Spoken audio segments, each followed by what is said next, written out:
আপনি কি ভাবছেন? কাজল টানা চোখ, লিপস্টিকে রাঙানো ঠোঁট, একদম স্টাইলিশ চুল আর জমকালো পোশাকে সোশ্যাল মিডিয়া কাঁপিয়ে দেওয়া কোনো লাস্যময়ী নায়িকার কথা বলছি? না, একদমই না। আমি বলছি এই সময়ের সবচেয়ে আলোচিত এবং বাংলাদেশের সবচেয়ে সুদর্শন পুরুষ অ্যাডলফ খানের কথা।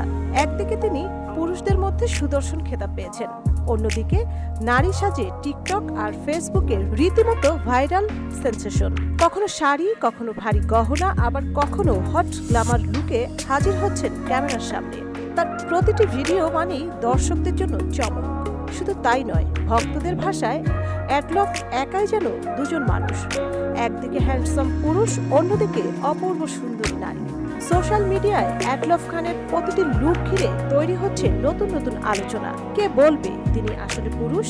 তার আত্মবিশ্বাস, স্টাইলিস্ট আর গ্ল্যামার দুটো জগতের ভক্তদের একসঙ্গে মাতাচ্ছেন। তাহলে কি মনে হলো আপনাদের? অ্যাডলফ খান কি কেবল একজন সোশ্যাল মিডিয়ার তারকা, নাকি তিনি আসলেই এক নতুন ধরনের ফ্যাশন আইকন? কমেন্টে জানাতে ভুলবেন না। সাজিদা জুথি, সারা বাংলা।